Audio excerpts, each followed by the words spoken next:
Robert Pieroni, thank you very much for joining me today. I'll give a quick kind of background. We met 2 years ago, maybe, whenever I was going through my Generator G Beta cohort here in Houston, Texas, and now you're full time with Generator, helping them, and with Ecliptic Capital, and I want to hear more about that. But thank you very much for joining me today. Hey, thanks for having me. And it's funny how these relationships continue to evolve over the years, and I'll just say, from your perspective, it's been an enjoyable thing watching you grow. I remember when you came into the cohort in Houston and just where you were then versus where you are today, and you are what inspires hopefully a lot of generations of entrepreneurs, because you are a lot of self-taught, first of all. So you've put in the hard work, the dedication, and now with this venture, helping other people hear stories. And this is so important to the community. The entire entrepreneur community is incredibly lonely, and you're providing access and insights that a lot of people don't get to see, but everyone else is struggling with and going through. So I'm just super stoked to join you and help on your journey and be a little part of it. Thanks, I appreciate it.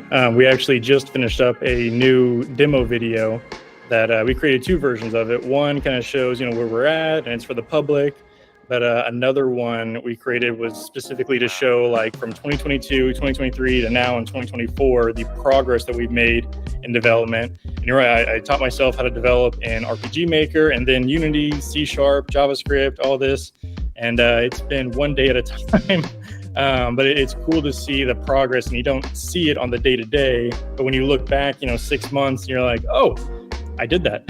It's cool. And I think Thursday we're going up to, talk at the Texas Banker Association's big annual convention.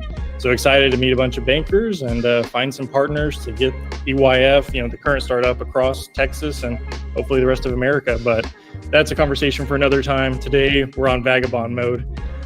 So let's start off. We talked about Generator for a second and how we met, but tell me more about Generator's mission and kind of your specific role with Generator. I'd love to. So Generator is a nationally ranked startup accelerator and venture fund, headquartered in Wisconsin. It was started 13 years ago by two incredibly smart, talented people who are lawyers that were looking at early stage deals and thought to themselves they could do the same thing. And that's in the venture capital space. But they had always thought we could do it at scale, and we could do it in places where not many other people go. And so today, where we find ourselves, I think we're in 44 cities or so, 20 plus states in the US, and we're in 3 different countries. But it's simple. We work with early stage entrepreneurs and founders. We provide them access to resources, education, curriculum, and we're with them along their journey. But our mission, and the reason I ended up, doing what I do at Generator, we believe in helping communities invest in their best and their brightest, regardless of race, place, and gender. And so if you look at, the way Generator is, we are in a lot of what would be considered the flyover states. We have programming in North Dakota, Nebraska, Wisconsin, Alabama. We like to go and find unique and creative ideas, regardless of geographical location. And so that's what makes us so special. When most VCs and accelerators are staying on the East Coast and the West Coast, we don't play in those playgrounds. We play in the heartland of great ideas and help those communities grow jobs and investment directly there, which leads to economic vitality in the community. And like we talked about before, it's so cool to see now that, everyone's got internet access. If you have a stable laptop, or even in some cases an iPad or an iPhone, you can do 98% of your business, transactions or dealings with a phone call, a text, an email from, your pocket device, and there's no need for you to be physically in California to do a deal with a Californian company, when you could easily just do it, virtually. Like, we're doing this virtually right now, not in the same place. And you can do the same thing with most business transactions now. And it's so cool how interconnected everything is, to kind of see that geography distance. And we've talked about this in the past. I think I talked about this in the Mexico episode, but I think it was Peter Thiel was talking about how, pre-COVID, when they would make an investment in a startup, they knew already that 50% of all that was just going towards paying rent in Silicon Valley because it's so expensive. But, why do that when you could be in Tulsa, Oklahoma for a fifth the price, and make that funding round go, maybe a year longer, instead of spending it all on rent and, the most expensive, zip code in the US. So. Well, I was going to say, and then add in the fact that now you're getting to do it in a place that you love and that you call home. And so if you really want to think of how we create generational change, generational opportunity, it's the generator model. We go into the city, we help entrepreneurs in the city develop their startups, their companies. They stay in the city because there was a relationship with that community that they grew up in or that they're currently in. And so the vitality of the city only continues to grow, and we're inspiring the next generation because they're getting to see it. They're getting to say, it's happening here. And that's so important. If we really want to think in a larger scale, you got to do it in the community. And that'll benefit tenfold for years to come. And so that's what I love about what I do, and that's what I love about what we do at Generator. And then as I look at the transition of my role, specifically into Europe. Nice. All right, I definitely want to get to Europe. We're all about international here. But first, I want to hear one more thing about the Ecliptic Capital that you're also a part of. Tell me how you got into that. Definitely about what Ecliptic Capital is about. But how did you, what was your kind of lead into venture capital world?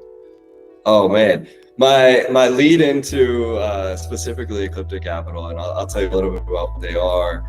So it is an investment fund out of Austin. It's an early stage innovation fund, pre-seed, seed, Series A, headquartered in Austin, Texas, predominantly in deep tech.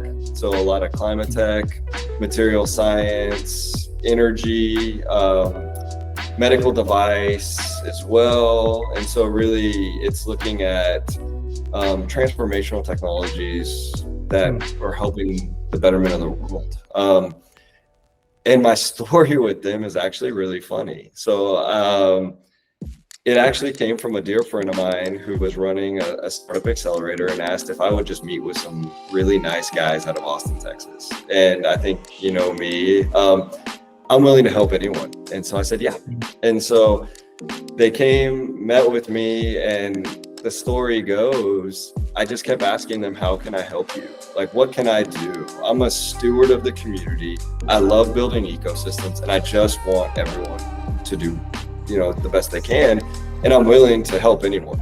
And over the years, it went that route. And then one day they gave me a call and asked, would you be interested in being on the advisory board? And I joined them, and it was solely because it was a relationship that I had built for years with them. And it was a relationship that was built on how can you just help people? And I do genuinely think most of every business interaction I've had through the years is I get to know people, and there's no ask. It's just, how can I help you? And I do believe the universe always comes back around. And I think it's shown that. Just good people in the ecosystem helping each other. And that's really how I kind of dove into it. There's no weird secret sauce other than being around, being kind, helping people when you can, and then learning as much as you can along the way. I heard Sean Purry from My First Million call that business karma. And it's so true. If you just, give a little bit, help somebody else out, it always comes back. And it might not be from that person, but it always comes back to, help you out later down the road. So I'm a big believer in that as well. And the nice part, and sometimes you don't know what it leads to, I look at the team over there. To me, they're like brothers at this point. To me, a lot of them feel like they're just older brothers that have helped me along the way in many different aspects of my career, my personal and professional life. And that's what, you know, we should be building is community relationships. And to your point, the karma will come back around, but it's just incredible. And I have stories of some of these guys, which is just incredible. And for one, I have to get it out there, but long story short, my dog had ran away. I was at an event with one of the partners here in Houston, Texas. My wife gave me a call and said, you know, our dog got out, et cetera, et cetera. This is when you know what a relationship means. His name's Mike. I won't say his last name, but Mike goes, let's leave this event. And I go, well, you just came in town from Austin for this event. He goes, there's other things that are more important in life. And all I remember is we were in, you know, the shopping center where we think the dog might have got out, coming out of our neighborhood, ran across a bunch of streets. Anyways, and he's down there on his hands looking under, you know, boxes and all sorts of things. And at this moment in time, you just realize that's how relationships develop, and they can become like family because it's built on a great foundation. And I'll just never forget that story that, you know, we leave this event and it's just, let's go find the dog. Like, that's it. That's a true friend right there. I like it. Yeah. All right. So Generator, we're in 3 different countries. I assume, you know, 2 of them are the US and Italy. What's the third one? We are in Luxembourg. Gotcha. All right. Yeah. So tell me why is Italy your focus? What's drawn you there? Do you have a past there? Yeah. You know, obviously, I think from the surname, you can kind of see that family roots come from there. But what draws me there so much is it is a great economy where you have seen some of the most technologically advanced things come out of a country. They lead in many different industries, very similar to Houston in certain aspects. You think of motorsports. What's the first thing when you think high-end motorsports? F1 and other things. You think Italy. Think of fashion. Where does fashion come from? You think of food, Italy. Tourism, Italy. Yep. They have a legacy of a ton of industries that they have led the world in forever. And one that you don't even think about sometimes is space. I think 51% of the space station was built in Italy. So you really think this is a country full of innovation, technology, but there's a gap. The gap is last year they had $2 billion in venture capital. Put that into context for everybody watching. That's a country with 59 million people, roughly. Mm-hmm. The city of Houston, Texas had $2 billion in venture capital. This is a city of 2 million-ish. Region, I think, scales up to 6 or 7 million. Don't quote me on that. So there's a disconnect between early stage capital, innovation, and, to me, opportunity. And this goes back to what the Generator model is. Regardless of race, place, and gender, we go and find great ideas anywhere. Italy, to me, is the next frontier of early stage technology for startups. And so that's one of the reasons I find it just so fascinating there. But a lot of Europe is very similar. So it doesn't matter where we're talking in Europe, very similar. But that's really that. No, as you were talking, makes perfect sense. You know, said automotive. I'm thinking Ferrari, Lamborghini, which their stories in themselves. If you haven't listened to the Founders podcast on the story of Ferrari and the story of Lamborghini, amazing stories. Pretty sure Lamborghini was built purely out of spite, and I love that. You know, you want to talk trash about my tractors? I'll show you. And built a supercar. And then, you know, we talked about it with Andrea about, you know, fashion. LVMH, I think the founder, Arnault, he just got up to number 2 wealthiest man in the world.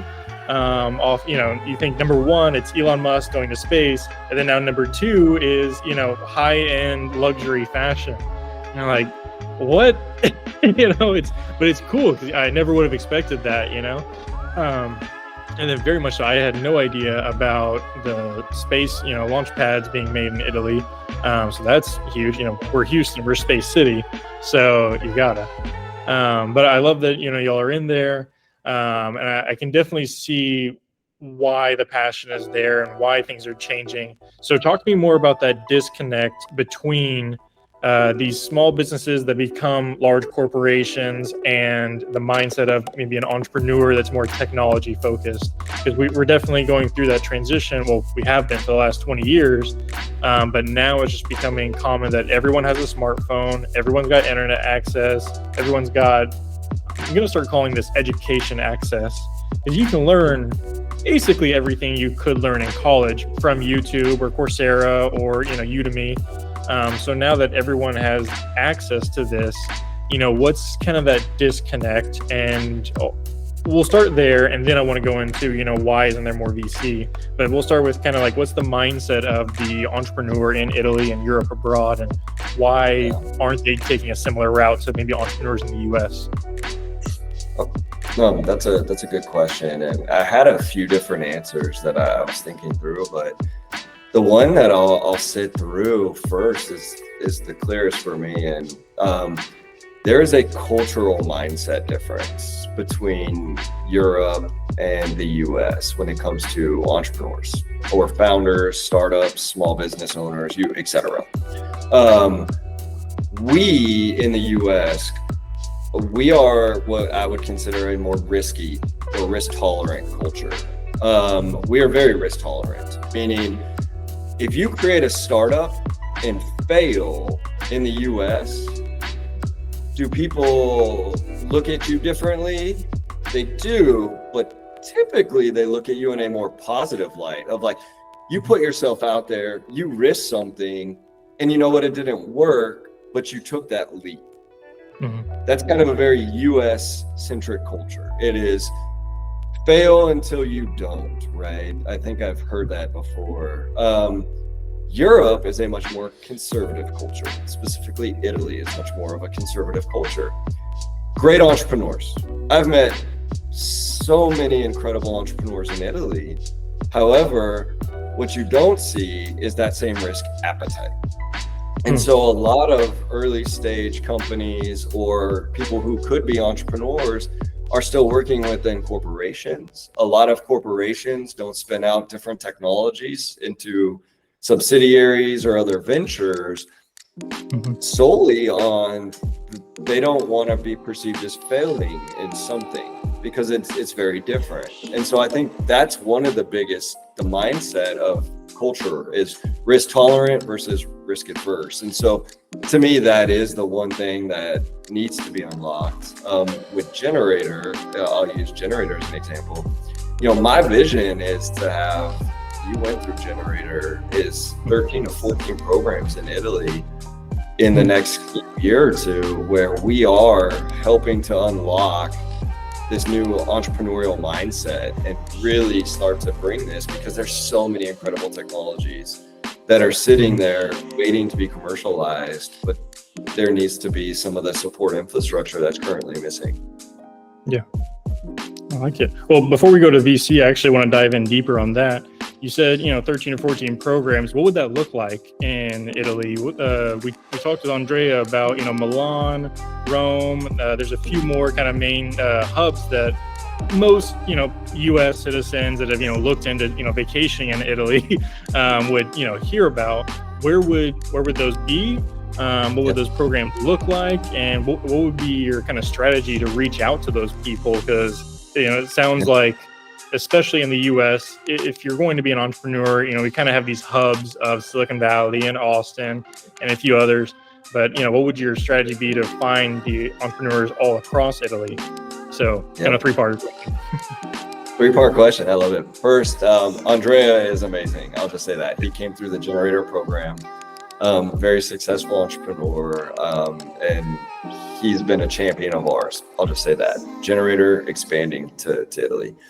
So when you think about it, I think about it holistically.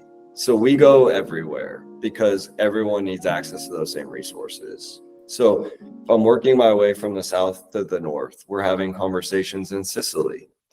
We want to build programming in Sicily. And of course, it'll be industry agnostic most likely, but you'll see different technologies.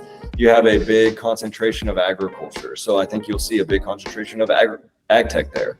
We're having conversations in the Campania region, and in Campania you have a large concentration of ag, you have a large concentration of tourism, and you have aerospace. And so we're having active conversations there.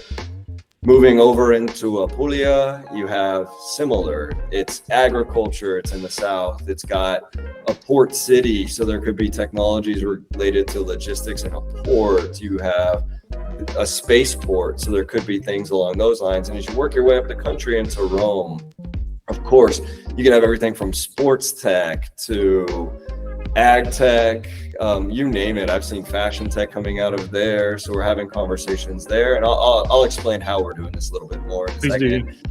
Moving into Tuscany, very similar. You have arts, you have music, you have food, so lots of different technologies there. You also have some of the most incredible universities, and so there's tech transfer opportunities in those. Bologna, so the Emilia-Romagna region where Andrea is originally from, you have all the high-end motorsports. A lot of those technologies are also applicable to space when you're thinking about it. And so those are some verticals that you could see happening there. Logistics, transportation. As you move on into Friuli Venezia Giulia, which is where our first project is, we're seeing things all over the place, from logistics to advanced manufacturing. And so that program, we're seeing great technology there. Into Milan, to your point, you can have fashion tech, you can have fintech. It's one of the fintech capitals. So you could have things along those lines. You move over into the Piedmont region, which is Turin, you have everything, heavy concentration in space. So you could see all of that. And then, of course, throughout the entire country, sports tech could easily be, as you know, Europe. So how do we do it? So you're like, well, Robert, how's Generator doing this wherever you are? We spend time there. We spend a lot of time on the ground. Last year, I think 5 or 6 times I spent time in the regions, meeting with the regions, helping them to see the vision of what we have to help support their community, how we believe we can come into their community and develop. I know I don't want to be timely because this is a video, but in a couple weeks, I'll be heading there for another very long extended trip where I'll be meeting with many different regions from north to south, where we'll just continue to advance these relationships, because that is also another big difference culturally.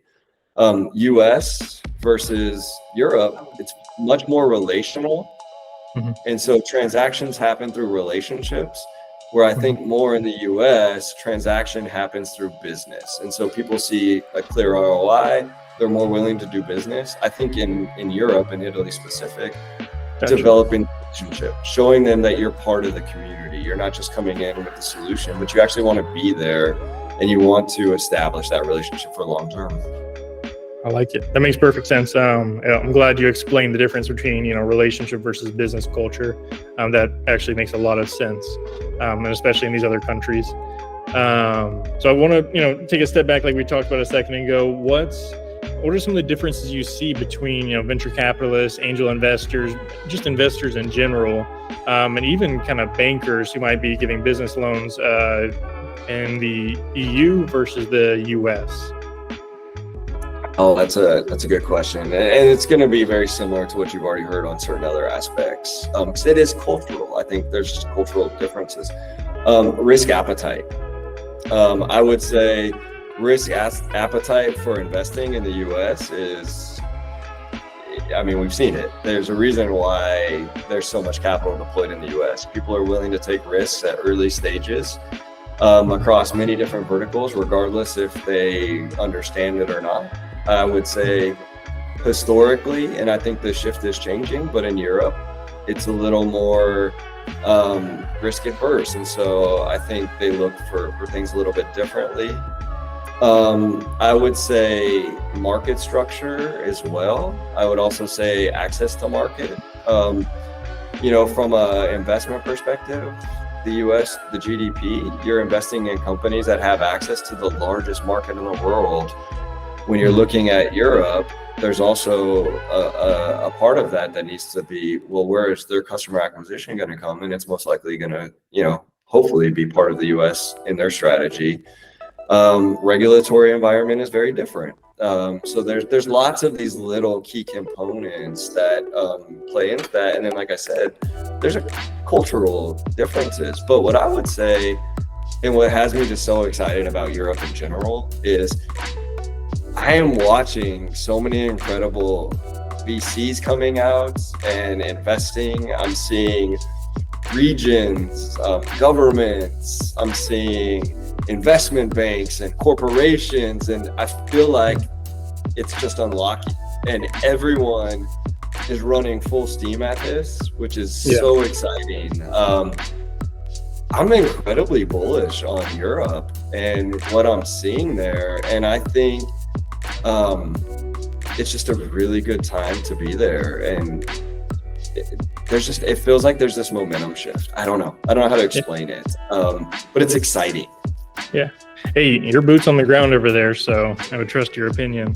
But let's talk about the regulatory side of things. I know government regulation can be, either a super great help in some cases. A lot of changes that have happened in Florida and Texas recently have caused a lot of, great business to move in these directions.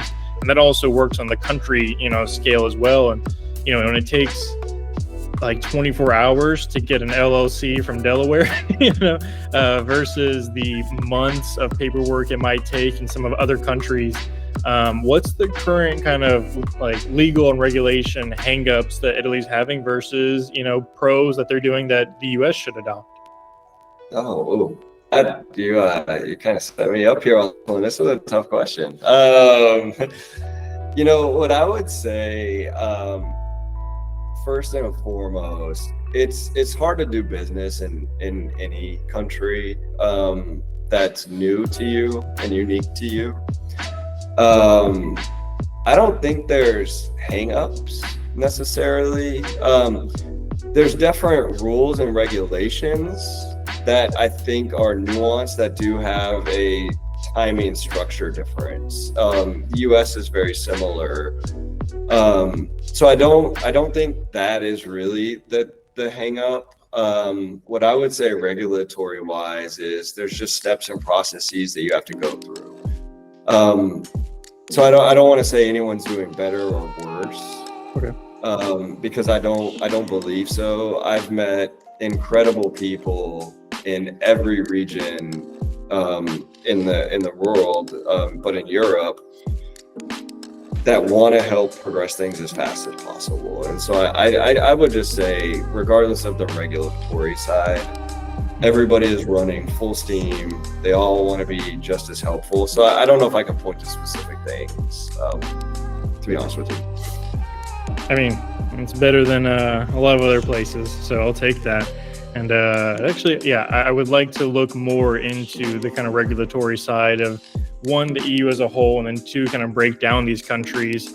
If we can create some sort of like step-by-step plan, or I'm sure each of these countries has, a path to do that, and be able to use Vagabond as a, hey, if you're in the US and you want to do business in Italy or vice versa, here's how to do it and make things easier to make that, transatlantic business exchange easier. Absolutely. So I would say, first, if I was just giving this is advice, I don't know, if whoever watches this, identify the country you want to be in, start to narrow it down based on key factors that make sense for your business, meaning the market, what is the proficiencies in the industries in which you're looking, access to talent, all those things that you would do in a traditional site selection. Mm-hmm. And then the next call to me would be directly to the region, and pick the regional government in that community. And I guarantee you they have resources that will walk people through step by step. It's no different than what the US has. Here in Houston, Texas, if you were to ask me, Robert, if this is a European company, like an Italian company, was like, Robert, we want to be in Houston. How do we get there? What I would tell them is call the Greater Houston Partnership. First thing, the Greater Houston Partnership is going to be the economic engine that will help get them to where they need to be. And that could be finding space. I'm currently inside of the Canon co-working space here in Houston. I think you are as well. It could be different communities. So in Houston, if you want to be closer to the port, they'll point you down to the communities that are most logistically housed next to the port. You want to be next to a university, they'll help you figure out all these little nuances. And then if you need to get in contact with the people who can help you relocate or expand into those areas, they have access to the legal, the accounting infrastructure, and all of those different infrastructures. Same with the regions there. They have amazing people who will open doors and help you find a way to start and develop your business there. I work very closely and collaborate with the Italian Trade Agency and different I don't want to name a bunch of regions, but the different invest groups for those regions in Italy. Every single one of them does exactly what I came to early in this conversation, where I said, the first thing they ask you is, how can we help you? And they're very genuine about it. And that's what I would say. Nice. Good. That's exactly what I was asking. All right. So don't want to take up too much of your time, but I definitely want to ask, this kind of overarching question of, since you've really hopped into the Italian ecosystem, where have you seen it progress from? And then where do you see kind of the next 5 years of Italy and the EU as a whole, like moving towards? What sort of changes do you see happening? Yeah. So what I've seen in Italy, and I love it, is the regions from, like I said, north to south, south to north, are all 100% invested in entrepreneurism, startups, creating the support infrastructure and recruiting the support infrastructure to help accelerate their communities. So I think that's huge. From a university perspective, we're having conversations with all sorts of universities about tech transfer, commercialization, and entrepreneurship. So I think that's exciting. I would say in Italy and then in Luxembourg, we're doing the same thing. And so I'm really excited about the Luxembourg market. Maybe on a future one, we can talk about Luxembourg, and I'll do an interview from there and we can do something cool there. But I would say that you've seen a lot of investment from the EU in helping to spark venture capitalists. So you're seeing a lot of new fund managers and funds pop up. What form does that investment take? Is it grants or loans or? Oh, they're investing in funds as kind of traditional LPs. So you're seeing a lot of fund of funds pop up as well, which is extremely exciting. And so I would say that what I would say is, as a whole, the EU and Europe and Italy and Luxembourg specifically are, in 5 years, going to be incredible ecosystems. Not that they're not today. They're already really good ecosystems today. They're going to take the next step that, in my opinion, the way the US has evolved, you've seen, traditionally San Francisco, New York, and Boston, and then you saw the emergence of Austin, and you saw the emergence of Nashville, and you saw the emergence of some of these other communities. In my opinion, Italy and Luxembourg specifically are going to be like that. All of a sudden, it's like you're going to turn around one day and be like, whoa, these are the places you want to be, grow your startup. You want to invest in talent, and people are going to want to continuously invest in. I'm so bullish on it. I think we'll be spending a lot more time there, just to be honest with you. Okay, I love it. I can't wait to see it all kind of come to fruition. And it's cool because it's that's just 2 of the 192 countries around the world, and this wide world of startups and entrepreneurship that's emerging right now.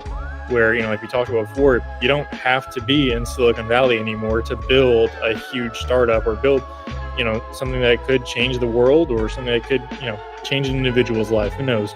But it's cool to see that the access is now become global. So I'm very excited to see what's happening in Europe. Man, I need to plan a trip to Europe. I was thinking about it the other day, and like I think early next year I want to just do a tour. I'm a big history buff, so I want to see all over Europe and a lot of like World War II sites. But there's just so much in such a, it's kind of relatively small region.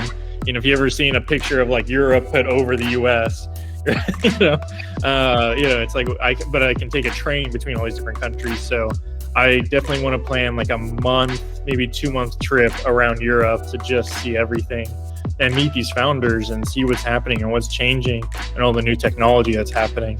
We've heard a lot about London the last year or two, but I'm excited to kind of keep up with Luxembourg. I hadn't heard much, but I'd love to. Well, even in that realm, we're having conversations in places like Leeds and Manchester, and I mean, it is such an incredible opportunity to start moving into these communities and providing these resources. And to your point, you're going to go on a tour and find so many incredible people. And because the infrastructure to travel, your biggest issue, and this is mine, is you want to go see everyone and meet everything all at once because the train can't get you everywhere. If you looked at my next trip, it's crazy how many train rides I'm taking, but I'm like, well, it's only 4 hours. Like, why not? I need to go to that region and invest time with the people in those communities. And it's so easy, but you get this cultural experience at the same time. This is the last point I'll make about that one. I'm getting ready to go into the Lazio region and meet with the regional governments, the US Embassy as well. And today, as they were sending me the calendar invite, they're like, it's just around the corner from the Coliseum. Like, you're going to a meeting no big deal. around the corner from the Coliseum. Like, it's incredible. I love it. I've watched that movie Gladiator way too many times, and now I'm like, I have to go into the Coliseum. But awesome. We'll wrap up there, and maybe we'll catch up in 6 months. And I want to hear all about Luxembourg for sure, and what's happening there, and the update on what's been happening in Italy, and all about your trip. Next time we catch up.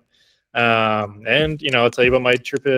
I'll keep a secret of where I'm going next for now. But I'm excited. So thank you again for your time today, and have a great day.